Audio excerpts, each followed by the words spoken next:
இது மகளை பெற்ற அப்பாக்களுக்கு மட்டும், அம்மாக்களுக்கு கூட கிடையாது. ஏன்னா காண்டாகும், கடுப்பாகும், போர் அடிக்கும். அதனால ஸ்கிப் பண்ணிட்டு போயிடும். என்னோட மகள் வந்து 6th ஸ்டாண்டர்ட் படிக்கிறாங்க. ஆக்சுவலி நேற்று ஞாயிற்றுக்கிழமை இல்லையா, வீட்டில் காலையில் இருந்துச்சு, கொஞ்சம் மளிகை ஜாமான் வாங்க வேண்டியிருந்துச்சு. வீட்டில் சொன்னாங்க, சொன்னதும் என் மகன் இருந்துச்சு, அப்பா நான் போயிட்டு வரேன் அப்படின்னா.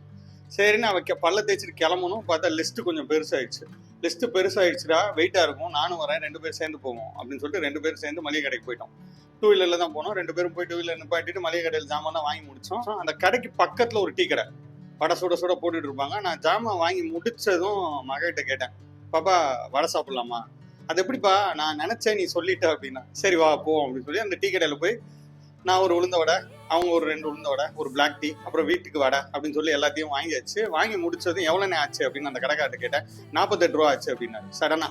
உடனே 48 ரூபாய் டக்குன்னு எடுத்து கொடுத்துட்டு கடையை விட்டு வெளில வரோம். 2 பேருக்கு இடையில கான்வர்சேஷன் ஸ்டார்ட் ஆகுது. என்ன அப்படின்னா, அது என்னப்பா நீ சொல்லி முடிச்சதுமே அவன் 48 ரூபான்னு கரெக்டாக சொன்னாங்க அப்படின்னு கேட்டாங்க. அவங்களுக்கு ப்ராக்டிஸ் மேக் மேன் பர்ஃபெக்ட்னு நிறைய தடவை சொல்லியிருக்கேன்ல, அதுதான். அவங்க அன்னைக்கு பூரா ஒவ்வொருத்தரையும் கனெக்ட் பண்ணி அவங்க மைண்ட் இருக்கும். அதனால சொன்னதும் டக்குன்னு போட்டு சொல்லிடுவாங்கப்பா. உதாரணத்துக்கு உனக்கு ஆர்ட் நல்லா வரும், அதனால நீ எதையாவது ஒன்று கூப்பிட்டு வரைய சொன்னா நீ நல்லா வரைஞ்சிருவ. ரெகுலர் ப்ராக்டிஸ்ல இல்லாமலே நீ டக்குன்னு வரைவ. அப்ப அவங்களை கூப்பிட்டு வரைய சொன்னா அவங்க வரைவாங்களா? வரைய மாட்டாங்களா?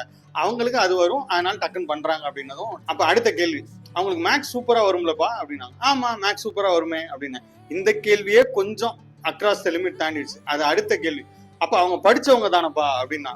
பொல்லேர்னு ஒண்ணு எனக்கு விட்ட மாதிரி இருந்துச்சு.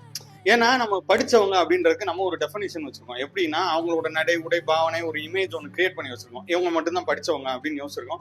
என்னைக்குமே ஒரு டீ கடையில நிக்கிற, வடை போடுற, இல்ல வடை சேல்ஸ் பண்ற இடத்துல நிக்கிற பர்சன், இல்ல பல்வேறு எந்த இடங்களும் இந்த மாதிரி கேட்டகரியில இருக்க பீப்புளை நம்ம படிச்சவங்கன்ற கேட்டகரியில வைக்கவே மாட்டோம்.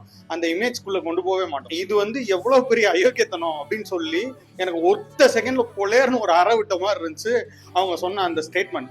அதுக்கப்புறமா எனக்கு வந்து இந்த கேனத்தம்மா படிச்சவங்க அப்படின்றதுக்கு நம்ம வச்சிருக்கோம்ல ஒரு இமேஜ், அந்த இமேஜை சுக்குநூறா நொறுக்கி தூக்கி போடணும், இவங்க பாக்குற அந்த பெர்ஸ்பெக்டிவ்ல பார்க்கணும் அப்படின்ற ஒரு மனநிலை சடனா ஒத்த செகண்ட்ல உருவாக்கிட்டு வண்டியில ஏறி உட்காந்துட்டாங்க.